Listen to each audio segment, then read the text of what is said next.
अस्सलाम वालेकुम and welcome to my channel. आज मैं आप लोगों के साथ नरगिसी कोफ्ते की रेसिपी शेयर कर रही हूँ जो कि बहुत ही ज़बरदस्त और ऑथेंटिक रेसिपी है। तो आइए इंग्रेडिएंट्स चेक कर लेते हैं। सबसे पहले कोफ्ते बनाने के लिए हमने कीमा ले लिया। मीट जो है वो बीफ का लिया है मैंने और ये हाफ़ केजी है। अनियंस हैं, हरी मिर्चें हैं, धनिया है और जिंजर है। यहाँ पे सॉल्ट है और रेड चिली पाउडर है और गरम मसाला है। आगे हम इलायची पाउडर इसमें 1 टीस्पून शामिल करेंगे और ये रोस्टेड चने हैं जिनको मुझे पाउडर बना के और कीमे में शामिल करना है कोफ्ते बनाने के लिए। तो आइए फिर स्टार्ट करते हैं। सबसे पहले मैं अनियंस को, जिंजर को, हरी मिर्चें और हरा धनिया इन चारों चीज़ों को सबसे पहले चॉपर में डाल के और चॉप कर लूँगी। और पहले अलग से चॉप करने का रीज़न ये है क्योंकि मुझे इसका पानी ड्रेन आउट करना है। जो पानी प्याज और अदरक में से निकलेगा वो पानी हमें कोफ्तों में बिल्कुल नहीं चाहिए। तो हम इसको अलग से चॉप करेंगे और उसके बाद किसी भी मलमल के कपड़े में या स्ट्रेनर में रख के इसका सारा पानी हम निकाल देंगे। यानी कि प्याज और अदरक में जो भी पानी है वो हमें कोफ्तों में नहीं चाहिए। तो यहाँ पे रोस्टेड जो चने थे उनको भी मैं पाउडर बना लेती हूँ और ये भी हमें कीमे में भी शामिल करना है। तो देखिए, रोस्टेड चने जो थे उनका पाउडर हो गया। एक तो सबसे पहले हमने उसका पाउडर बना लिया और इसके बाद जो प्याज और अदरक को जो हमने पीसा था उसका पानी देखें मैंने निकाल दिया। अच्छी तरह उसको मलमल के कपड़े में रख के और निचोड़ के हमने उसका पानी हटा दिया। पानी किसी भी किस्म का जो है वो कोफ्तों में नहीं होना चाहिए, चाहे वो मीट है और चाहे वो अदरक और प्याज का पानी है।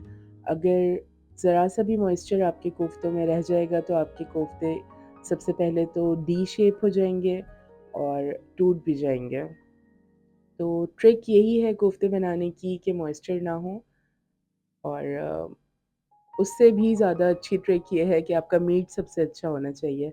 जितना अच्छा आप मीट लेंगे उससे उतने ही अच्छे आपके कोफ्ते बनेंगे। अब कीमे के ऊपर मैं सीज़निंग डाल रही हूँ जो कि है नमक और रेड चिली पाउडर और गरम मसाला। बस 3 चीज़ें जाएँगी इसमें और इलायची पाउडर जाएगा। इलायची पाउडर भी डाल देंगे हम और उसके बाद जो रोस्टेड चने हैं उनको उनका पाउडर भी जाएगा। तो मैं बता ये रही थी कि जो ट्रिक है अच्छे कोफ्ते बनाने की वो सिंपल एक ही है कि आपका मीट बहुत अच्छा होना चाहिए। उसमें चिकनाई नहीं होनी चाहिए और प्रेफरेबली तो आप जो कीमा है वो घर में बनाएं तो ज़्यादा अच्छा है। आप बाहर से बोटियों के साथ जो बिल्कुल रूखा गोश्त होता है वो लेके आइए और उसको पहले वॉश कर लीजिए। उसके बाद वॉश करने के बाद उसको ड्राई करें और उसके बाद घर में ही आप उसका कीमा बना लीजिए। मैं इसी तरह करती हूँ तो आप लोग भी इसी तरह कीजिए। अभी मैं इसमें 2 टेबलस्पून ऑयल भी शामिल कर रही हूँ। इस पॉइंट पे आप ऑयल की जगह अगर चाहें तो बटर भी इस्तेमाल कर सकते हैं। क्योंकि हमारा मीट जो है बिल्कुल फैट फ्री है, तो इसलिए थोड़ा-सा इसके अंदर ऑयल या बटर शामिल कर देंगे तो उसका टेक्सचर थोड़ा-सा स्मूथ और सिल्की हो जाएगा। इसके बाद अगेन मैंने इसको चॉपराइज़ कर लिया और बहुत अच्छी तरह स्मूथ और सिल्की जब आपका बैटर हो जाए तो आप इसको निकाल लीजिए। क्योंकि हम नरगिसी कोफ्ते बना रहे हैं तो उसके लिए आपको पता है कि हमें एग्स को स्टफ़ करना है कीमे के अंदर, जभी तो वो नरगिसी कोफ्ते बनेंगे। यहाँ पे ऑयल है जिसकी हेल्प से हम कोफ्ते बनाएंगे, हाथ पे लगाने के लिए बेसिकली। तो आप हाथ पे ऑयल लगा लीजिए और इस तरीके से कोफ्तों के अंदर एग्स को स्टफ़ कर दीजिए। एक और चीज़ जो है जिसका ख़्याल रखना चाहिए वो ये है कि आप बिल्कुल कोफ्तों को शेप अंडे के शेप के साथ-साथ दीजिए। जिस तरह से अंडे का शेप है एग्ज़ैक्टली आपका जो मीट है वो ऊपर से बिल्कुल एग के शेप का होना चाहिए। यानी नरगिसी कोफ्तों का जो शेप है वो बिल्कुल अंडे जैसा ही होना चाहिए, कोई और शेप नहीं होना चाहिए। तो मैंने 3 जो थे वो नरगिसी कोफ्ते बना लिए, यानी कि अंडे के साथ स्टफ़ करके और बाकी मैंने कुछ सादे कोफ्ते भी बना लिए हैं। यहाँ पे पैन में थोड़ा-सा ऑयल लेके और हम जो स्टफ़्ड कोफ्ते हैं हमारे, जिनके अंदर हमने स्टफिंग की है, जस्ट उनको हम फ्राई करेंगे। और फ्राई करने का मकसद इनको पकाना नहीं है। फ्राई करने का मकसद ये है कि इनकी आउटर लेयर पे जस्ट कलर देना है, ताकि ये जब ग्रेवी में जाएँ कोफ्ते, तो ये किसी तरह से क्रैक ना हो। तो बस आप फुल फ्लेम के ऊपर इसको चारों तरफ से घुमा-घुमा के कलर दे लीजिए, और कलर देने के बाद इसको निकाल लीजिए। बस चारों तरफ से आप देखिए, मैं इसको घुमा-घुमा के और कलर दे रही हूँ। फ्लेम अगेन फुल है, कुछ इसको पकाना नहीं है, बस कलर देना है। तो ये कुछ और मज़ीद इंग्रीडिएंट्स जो कि ग्रेवी के लिए हैं, अब आप इनको चेक कर लीजिए। मैंने 2 लार्ज साइज़ के अनियंस को थिनली स्लाइस्ड कर लिया, और यहाँ पे 1 कप योगर्ट है, दही जो कि 250 ग्राम्स है, 3 टीस्पून के बराबर जिंजर गार्लिक का पेस्ट है, और यहाँ मसालों में नमक 1 टीस्पून ले लिया मैंने, 2 टीस्पून जो है वो धनिया पाउडर है, हाफ़ टी स्पून इलायची पाउडर है, क्वार्टर टीस्पून नटमेग पाउडर है, जायफल का पाउडर, 1 टीस्पून ज़ीरा पाउडर है, 2 टीस्पून रेड चिली पाउडर है, 1 टीस्पून यहाँ पे हल्दी पाउडर है, और cinnamon powder half teaspoon, and again half teaspoon ही मैंने यहाँ पे गरम मसाला पाउडर लिया है। ये कुछ खड़े मसाले भी हैं, जिसमें ज़ीरा, लौंग, काली मिर्च, छोटी इलायची, बड़ी इलायची, जवित्री की 2 स्ट्रैंड्स हैं, और एक जो है वो बे लीफ है, तेज़पत्ता। और ये कोफ्ते हैं जो 3 स्टफ़्ड हमने फ्राई किए, और जो बाकी हैं वो अनफ्राइड है, उनको फ्राई नहीं किया। तो आ जाते हैं हम पैन की तरफ। पैन में वो ऑयल जिसके अंदर मैंने अभी कोफ्ते फ्राई किए थे, सबसे पहले तो वही ऑयल आप यूज़ कर लीजिए, डाल लीजिए अपने पैन में।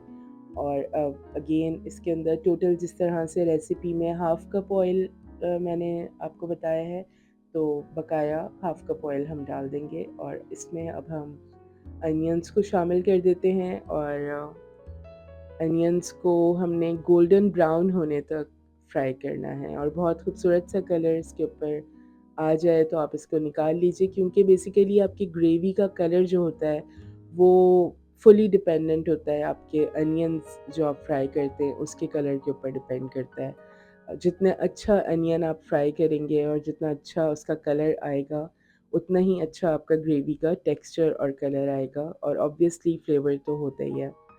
तो जब पिंक और ट्रांसपेरेंट आपके अनियंस हो जाएँ, तो आप उसके बाद उसको मुस्तकिल स्पून चलाते हुए स्टर करते रहें, ताकि इवनली कलर आपके अनियंस के ऊपर हर तरफ से आ जाए। ऐसा ना हो कहीं डार्क ब्राउन है और कहीं पे कच्चे रह जाएँ अनियंस। तो इसी तरह 10 मिनट्स तकरीबन मैं इसको चलाते हुए ब्राउन कर रही हूँ प्याज़ को, गोल्डन ब्राउन कर रही हूँ। अब यहाँ पे जब गोल्डन ब्राउन हो गए अनियंस, तो मैं इनको निकाल लूँगी, और किसी पेपर टॉवल पे इसको फैला के ठंडा कर लेंगे, और उसके बाद हम इसको हाथ से चूरा करके निकाल रख लेंगे अपने पास। इन अनियंस को बिल्कुल भी आपने किसी चॉपर में, ब्लेंडर में डाल के पीसना नहीं है, इनका पाउडर नहीं बनाना है, इनका पेस्ट नहीं बनाना। आपने इनको सिर्फ़ हाथ से चूरा करना है और अपने पास रख लेना है, क्योंकि इसका सारा टेक्सचर जो है वो आपकी ग्रेवी में आना है। अब ऑयल के अंदर जो खड़े मसाले थे वो मैं शामिल कर दूँगी, और 2 मिनट के लिए हम इन खड़े मसालों को हाई फ्लेम के ऊपर स्टर करते हुए पका लेंगे। थोड़े से क्रैकल हो जाएँ जब आपके गरम मसाले, जो कि खड़े गरम मसाले हैं, तो मज़ीद हम इसमें चीज़ें ऐड करते हैं। जैसे कि मैं जिंजर गार्लिक का पेस्ट अब इसमें शामिल कर दूँगी, और ये 3 टीस्पून के बराबर जिंजर गार्लिक का पेस्ट था। फ्लेम हमारा हाई है अभी भी, और मैं इसको चमचा चलाते हुए अच्छी तरह भून लूँगी, ताकि जिंजर गार्लिक का जो भी कच्चापन है वो अच्छी तरह पक जाए।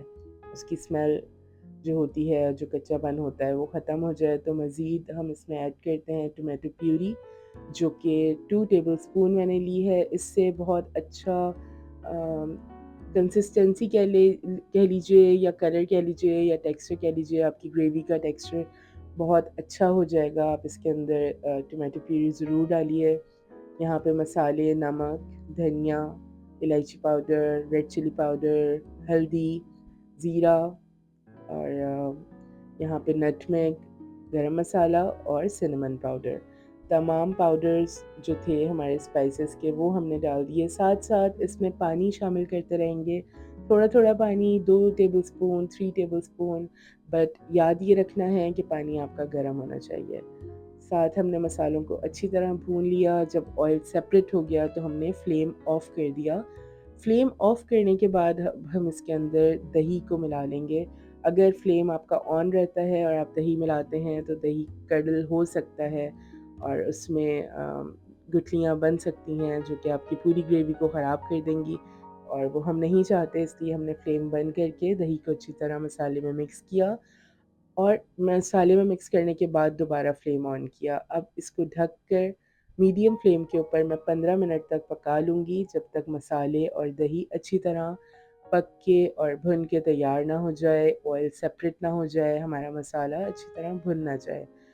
15 मिनट के बाद जब लिड उठाई तो ऑयल सेपरेट हो चुका था और मसाले और दही अच्छी तरह भुन चुका था। अब हम इसमें कोफ्ते शामिल कर देते हैं और कोफ्ते शामिल करने के बाद इसको हम 5 मिनट के लिए हाई फ्लेम के ऊपर ढक देंगे, लिड लगा देंगे। और उससे क्या होगा, जो मीट का पानी होगा जो कि कोफ्ते क्योंकि हमारे रॉ हैं, कच्चा गोश्त था, तो मीट जो है वो पानी रिलीज़ ज़रूर करेगा। जब आप इसको ढक के हाई फ्लेम पे ढकेंगे तो देखिए आप पानी रिलीज़ किया कोफ्तों ने। हाई फ्लेम ही रखना है मज़ीद अभी 15 मिनट अभी हमें, और हम इसको अगेन ढकेंगे। अब स्पून मैं नहीं चला रही, इसको दोबारा ढक के हम पकाएंगे और हाई फ्लेम के ऊपर। अब देखिए जो मीट ने पानी रिलीज़ किया था वो सब भुन चुका है और देखिए ऑयल सेपरेट हो चुका है, मसाले में कोई अब पानी नहीं है कोफ्तों का। तो जब ये पानी ड्राई हो जाएगा, अच्छी तरह भुन जाएगा और कीमे का कोई भी स्मेल नहीं रहेगी, हम अच्छी तरह भून लेंगे उस पानी को मीट के। उसके बाद अब हम इसमें अपने अनियंस जो हमने फ्राई किए थे और हाथ से चूरा कर दिए थे, जब क्रिस्पी होने के बाद वो मैं शामिल कर रही हूँ। और कोशिश करते हैं कि अब इसमें स्पून ना चलाएं और पैन को ही हम हिला हिला के इसको घुमाते रहें। इस पॉइंट पर अब जब सब कुछ भुन चुका है, मसाले पक चुके, दही पक चुका, मीट का पानी ड्राई हो चुका, तो अब मैंने इसके अंदर 1 ग्लास पानी कोफ्तों को गलाने के लिए डाला और 25 मिनट्स इसको ढक के मीडियम फ्लेम पे पका लिया, जिससे कोफ्ते अच्छी तरह गल गए और पानी भी ड्राई हो गया और ऑयल अगेन सेपरेट हो गया, कोफ्ते तैयार हो गए। टोटल हमारा कुकिंग टाइम तकरीबन 45 मिनट्स इसको लगा। प्रिपरेशन टाइम तो ज़्यादा था बट कुकिंग टाइम हमारा 45 मिनट्स लगा। धनिया और अदरक के साथ गार्निश कर दिया और इसको हमने डिश आउट कर लिया। कोफ्तों को हमने जो स्टफ़ थे उनको लंबाई में काट लिया, जिस तरीके से एग का शेप होता है उसको आप लेंथ वाइज़ काट लीजिए और इस तरह डेकोरेट कर दीजिए। बहुत ही मज़ेदार और लिटरली बहुत ही खुशबूदार कोफ्ते बन के तैयार हुए हैं। जैसे शाही मसालों की खुशबू होती है, बिल्कुल वही खुशबू आपके घर से आएगी जब आप अपने घर में इस रेसिपी को ट्राई करेंगे। तो ज़रूर ट्राई कीजिए और इन्जॉय कीजिए इसको। चैनल को सब्सक्राइब भी कर दीजिए और अगर रेसिपी पसंद आती है तो इसको लाइक कीजिए और अपने फ्रेंड्स एंड फैमिली में ज़रूर शेयर कीजिए इसको। और इसी तरह सपोर्ट करते रहिए। कोई भी फीडबैक है तो कमेंट बॉक्स में ज़रूर फीडबैक दीजिए अपना। तो एंजॉय कीजिए। बहुत ही मज़ेदार और खुशबूदार रेसिपी आप लोगों की कुक बुक में शामिल हो जाएगी अगर आप लोग इसको ट्राई करेंगे तो। इंग्रेडिएंट्स नोट डाउन कर लीजिए जो कि बिल्कुल एक्यूरेट हैं, इसको फॉलो करें। And again thank you so much for watching and take care.